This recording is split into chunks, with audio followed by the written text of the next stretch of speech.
50 years from now, modern concrete will begin to crumble. Rebar corrodes, facades spall.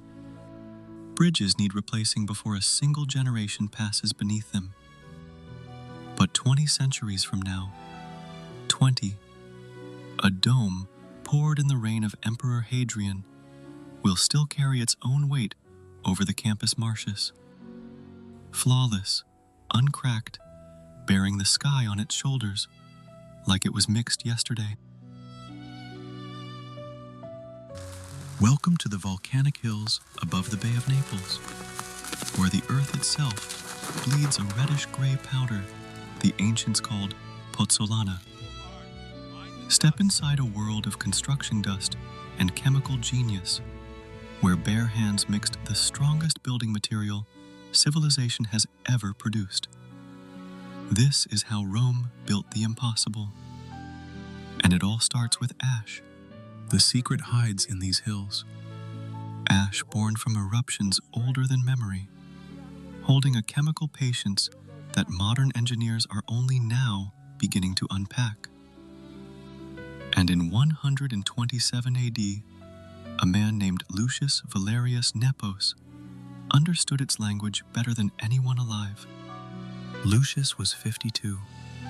Lean as dried timber, sun-darkened from decades working open quarries and construction sites across the peninsula.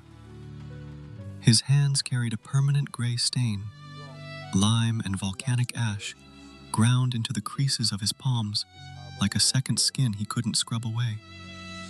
He'd mixed concrete for temples, harbors, aqueduct foundations, watched his formulations set underwater, harden in salt air, and grow stronger with every passing year, while the cut stone masons' work slowly weathered and cracked around them. Stone carvers get the glory.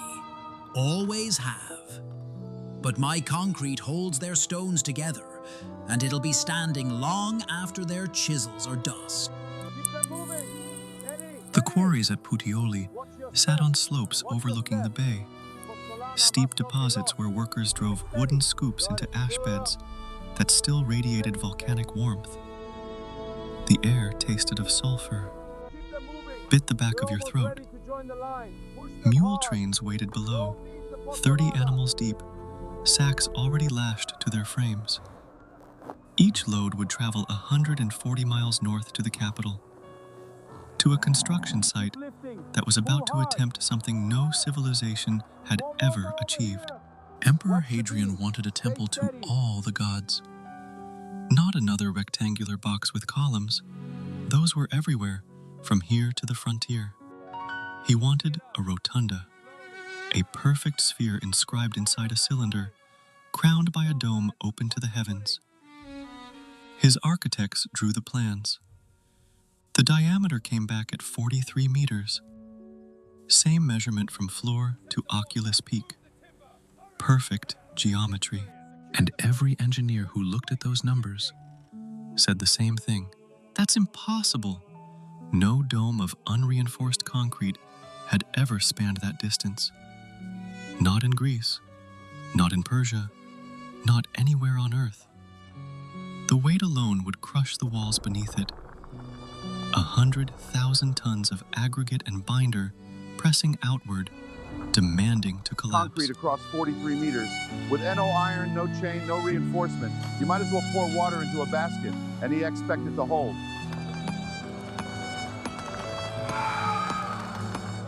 Decimus Aurelius Strabo had cut stone for 40 years. Barrel-chested, white-haired, hands like granite slabs, each finger thick as a chisel handle. He'd built arches, walls, temple platforms, all from dressed travertine and marble. He trusted what he could see, what he could tap with a hammer and hear ring true. Concrete, gray slurry. It went in wet and you hoped it came out solid. But Lucius didn't hope. He knew. 30 years perfecting the ratio. How much pozzolana to lime putty? How much water? Which aggregate for which purpose? He guarded that formula the way a goldsmith guards his alloy, wrote nothing down, measured by hand and eye alone. If his workers mixed incorrectly, he could smell the difference before it even set. My father mixed concrete, his father before him. The ash speaks to the lime. They become something neither was alone. You don't learn that from drawings.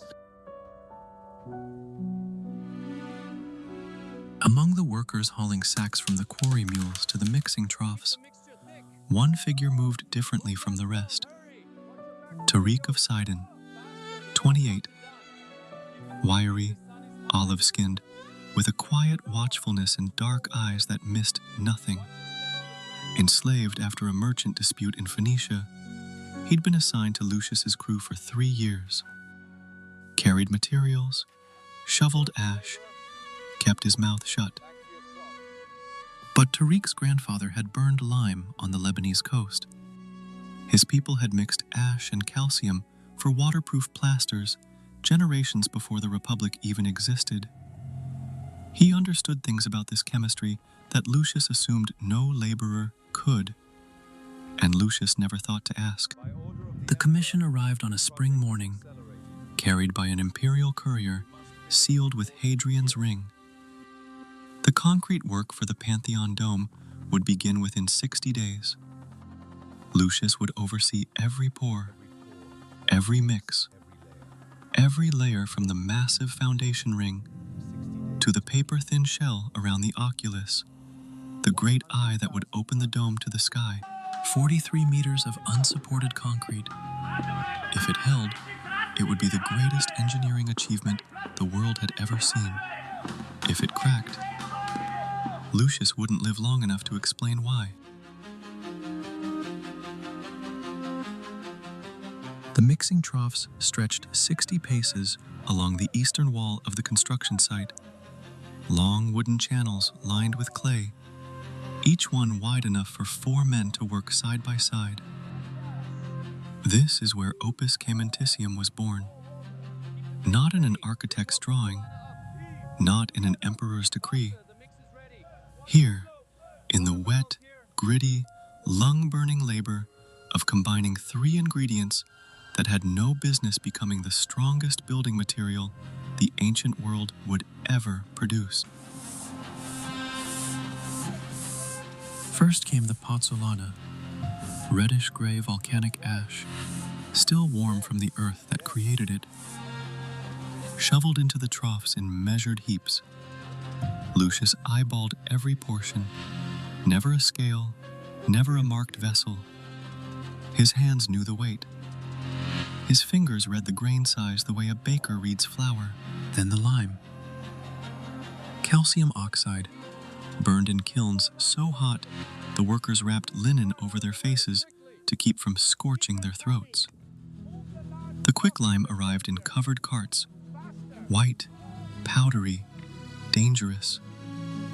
Skin contact raised blisters within seconds. Inhaled dust burned lungs raw. An elderly woman named Septima ran the kilns outside the campus Martius. And she was missing 2 fingers from the early years, before she'd learned respect for the substance. Lime wants to burn you.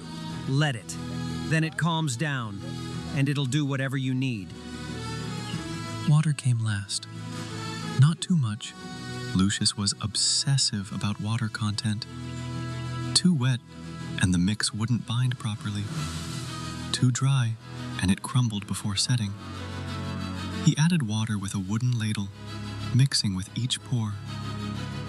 Watching the color shift from dusty pink to a dense, wet gray that clung to the paddles like thick river clay.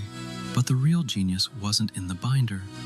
It was in the aggregate, the chunks of stone and rubble that gave concrete its body, its weight, its structural bone. And for the Pantheon dome, Lucius planned something no one had attempted at this scale. He would change the aggregate as the dome rose higher.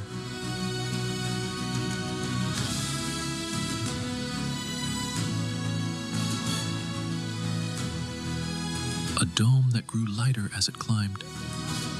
The heaviest material at the bottom, where the walls absorbed the thrust. The lightest at the top, where the structure was most vulnerable to its own weight. Brilliant engineering, also completely untested at this diameter.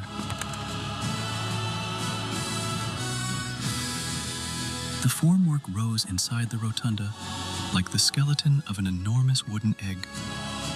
Corvinus, the centering foreman, 40 years old with sawdust permanently embedded in his beard, directed crews that fitted curved timber ribs from the springing line to the crown.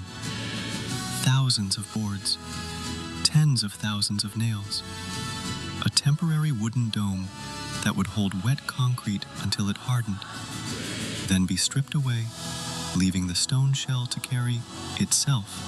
That centering has to hold 200 tons of wet concrete for weeks. If one rib slips, one joint fails, everything comes down. Everything. The first pour happened on a morning so still, the construction dust hung motionless in the air. Workers carried hods of fresh concrete up wooden ramps, 70 men in a continuous chain, each load dumped into the formwork, tamped flat by laborers on their knees inside the curving mold. Lucius stood at the base, watching every bucket, smelling the mix, occasionally stopping a worker to crumble a handful between his fingers. The concrete went in warm. Within hours it began to set. The pozzolana reacting with the lime in a slow chemical binding that would continue for months, years, centuries. The volcanic ash and the calcium were forming crystals at the molecular level, locking together in a matrix that would only grow denser with time. Tariq noticed it on the 14th day. A hairline fracture in the second course, barely visible, thin as a thread, running diagonally across a section poured 9 days earlier. He traced it with his fingertip. Dry, sharp-edged, he told Lucius. And Lucius's face went the color of his lime. More cracks appeared over the next 3 days. 7 fractures across the lower dome sections, each one narrow, each one spreading slowly, like roots searching through soil. Decimus found Lucius at dawn, alone, staring at the largest crack, his gray-stained hands pressed flat against the concrete as though he could feel the structure's pain.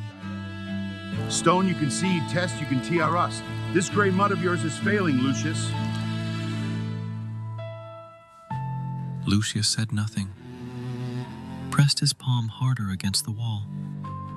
The concrete was warm, still curing, still reacting inside, but the cracks were spreading, and 43 meters of unsupported dome sat above him, waiting to fall. 3 days Lucius spent measuring those cracks, marking their edges with charcoal, returning every morning to check whether they'd grown. He barely slept, barely ate. He ran his fingers along the fracture lines, the way a physician traces a wound, gentle, searching, afraid of what he'd find next. On the 4th morning, something was different. The largest crack, the one that had spread nearly 2 handspans across the second course, had changed. Lucius pressed his thumb into the fracture line and frowned.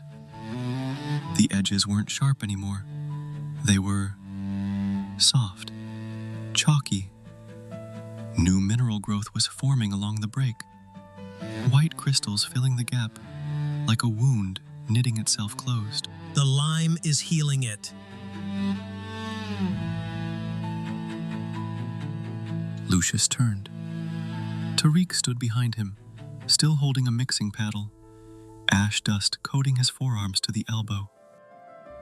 The enslaved Phoenician met the master's eyes and didn't look away. My grandfather burned lime on the coast near Sidon. He said lime never forgets water. Lucius stared at him. 30 years of closely guarded expertise, And this laborer from Phoenicia had just described the most extraordinary property of Roman concrete, a property Lucius himself had observed but never fully understood. The lime clasts, small white calcium inclusions scattered through every pore, were reservoirs. When fractures formed, moisture activated the unreacted lime. Calcium carbonate crystallized in the cracks. The concrete repaired its own damage. Self-healing material. 1800 years before modern engineers would even name the concept, the Romans had already built it into their recipe, not by design, by instinct. By generations of observation passed from hand to hand, Syrian to Phoenician, Greek to Roman, master to apprentice, and sometimes master to an enslaved man who carried knowledge his captors never bothered to ask about. The cracks sealed, every single one. Within 2 weeks, the fracture lines were barely visible, filled with new crystalline growth, harder than the surrounding matrix. The dome was stronger where it had cracked than where it hadn't. Decimus examined the healed sections himself, said nothing. His silence spoke everything. The pour continued through the summer months. Each ascending ring used lighter aggregate, tufa replacing travertine, then pumice replacing tufa. The dome thinned as it rose, graduating from nearly 6 meters thick at the base to less than 1.5 meters at the oculus ring. Coffered panels, deep geometric recesses cast directly into the interior surface, reduced the weight further while creating the mathematical beauty Hadrian demanded. The coffers aren't decoration. Each one removes weight where the dome can least afford to carry it. Form follows function, and function, when you get it right, can be beautiful. The day the centering came down, nobody breathed. Corvinus directed crews who knocked out timber supports, one section at a time, starting at the crown, working outward and down. Each wooden rib removed transferred its load to the concrete shell above. The dome groaned. Dust sifted from the coffers. Every crack, every joint, every crystal bond Lucius had mixed and poured and prayed over was being tested in a single hour. The last support fell away. The wooden skeleton that had held the dome's shape for months crashed to the rotunda floor in a cloud of sawdust and splinters. And the dome held. 120,000 tons of Roman concrete, pozzolana from the volcanic hills of Pozzuoli, lime from kilns that burned day and night, aggregate graded from heavy travertine to floating pumice, hung in the air above the campus Martius. Unsupported, self-healing, perfect. A beam of sunlight fell through the oculus, 9 meters across, open to the sky. The eye of the Pantheon staring straight into the heavens. The light moved across the coffered interior in a slow circle, tracking the sun's path, turning the dome into a sundial that measured the days of an empire. That evening, Lucius sat beside his mixing trough, empty now, the concrete work finished. Tariq was cleaning tools nearby. For a long time, neither spoke. 30 years guarding a recipe, and you carried the missing piece the whole time.